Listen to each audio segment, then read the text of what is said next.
बिल्कुल। हिमाचल में अभी जो ये आंकड़ा है वो आंकड़ा बदल के 24 तक बीजेपी जात पहुंची है, 24 पर वो लीड कर रही है। वहीं बिल्कुल कांटे की टक्कर कांग्रेस की तरफ से भी दी जा रही है। अब वो आंकड़ा 20 तक जा पहुंचा है कांग्रेस के पास। रवि उपाध्याय जी, क्या ये हम मानकर चलें कि जो परिपाटी रही है 5 साल पर परिवर्तन वाली, उस परिपाटी के इतर अगर बहुत टाइट फाइट भी नजर आती है तो ये मानना होगा कि कांग्रेस की तरफ से यहां पर इस बात को लेकर के आखिर में जो प्रचार किए जा रहे थे उसमें क्या वो थोड़ी बैकफुट पर आ गई? उसे ये संशय होने लगा कि क्या स्थितियां मजबूत हो सकती है, नहीं हो सकती हैं, क्या होगा नहीं होगा? अगर वो ज्यादा दम लगाती तो ये स्थितियां ज्यादा बेहतर होती।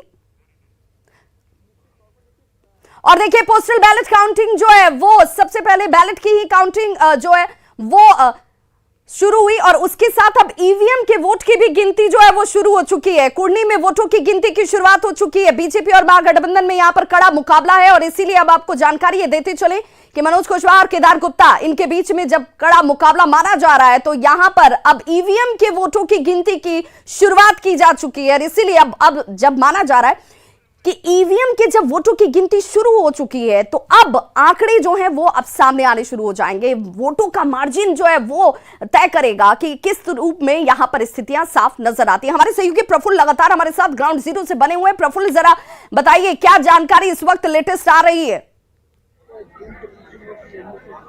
जी, मैं बता दूं आपको कि अब पोस्टल बैलेट की जो गिनती होती है वो पूरी कर ली गई है और ईवीएम की जो काउंटिंग है, पहले राउंड की काउंटिंग वो शुरू हो गया है। तो ये अब अच्छी खबर है कि अब मतगणना जो है वो दौर शुरू हो गया है और पहले राउंड की गिनती जो है वो की जा रही है।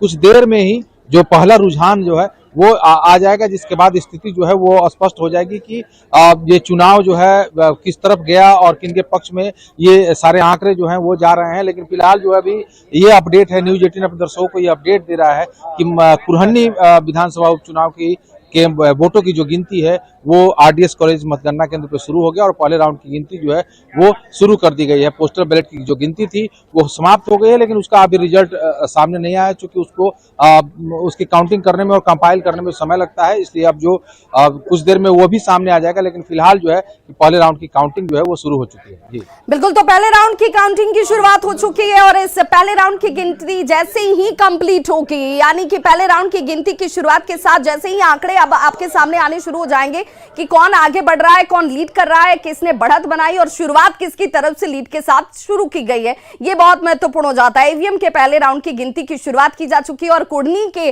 जो वोटर हैं या फिर बिहार की जो जनता है जिसकी निगाहें इस वक्त कुर्नी की सीट पर टिकी हुई हैं, उनके लिए अब इंतजार धीरे धीरे खत्म होता हुआ नजर आएगा, क्योंकि यहां पर इन आंकड़ों के जरिए समझ में आएगा कि किसके दावों के साथ जनता ने अपना विश्वास जताया है। हमारे साथ लगातार गेस्ट पैनलिस्ट जुड़े हुए हैं और इन्हीं से हम जानने की कोशिश कर रहे हैं कि आज इन परिणामों को किस रूप में वो देख रहे हैं। अभिषेक झा हमारे साथ प्रवक्ता जेडीयू जुड़े हुए हैं। अभिषेक, क्या इस बार जब जनता के बीच आप कुर्नी के पहुंचे तो दो महत्वपूर्ण वो क्या फैक्टर रहे जिन फैक्टर्स को आपने जनता के बीच रखने की कोशिश की? क्योंकि बार बार बिहार में जब भी चुनाव होते हैं तो हमने देखा है कि मुद्दों की राजनीति बहुत कम की जाती है। देखिए, नीतीश कुमार जी ने हमेशा वोटरों की चिंता की है, कभी वोटों की चिंता नहीं की है और हमने मुद्दों की राजनीति की है, राजनीति के लिए कभी मुद्दा नहीं बनाया है। हमारे नेता ने हमेशा इस बात की वकालत की है कि कभी भी माहौल खराब करके समाज में तनाव पैदा करके राजनीति नहीं होनी चाहिए। राजनीति सिर्फ विकास आधारित होनी चाहिए। इसलिए हमेशा हम लोग कहते हैं कि नीतीश कुमार जी के नेतृत्व में जब महागठबंधन चल रहा है तो न्याय के साथ विकास का एजेंडा है बिहार में। कैसे समुचित विकास हो सके, हर क्षेत्र में विकास हो सके, कैसे रोजगार की व्यवस्था हो सके, आधारभूत संरचनाओं का निर्माण हो सके, शिक्षा स्वास्थ्य के क्षेत्र में काम हो सके। और कुर्नी के मतदाता मालिकों के बीच भी हम लोग इन्हीं मुद्दों को लेकर के गए थे। कुर्नी के मतदाता मालिकों ने पहले भी आरजेडी के उम्मीदवार पर भरोसा जताया था। आरजेडी भी अब और हम सभी लोग महागठबंधन के कुनबे में हैं। इस बार जनता दल यूनाइटेड का महागठबंधन समर्थित उम्मीदवार उनके बीच में था। तो आरजेडी और जेडीयू में कोई अंतर नहीं है। महागठबंधन के सभी दल एकजुट है और बड़ी मजबूती के साथ हम लोगों ने बिल्कुल। अभिषेक हिमाचल की हलचल भी जरा जान लेते हैं। हमारे सहयोगी लगातार हमारे साथ बने हुए हैं, किस तरह की हलचल हिमाचल में नजर आ रही है? और धर्मपुर की सीट, क्योंकि मंत्री वाला एक पूरा रुतबा था ना उनके पास, तो क्या वो जीत दिला पाएंगे? लेकिन इसका इंतजार है मुझे कि ये वाली सीट का इंतजार है। एक बार कैमरा घूमेगा, अघोषित लिखा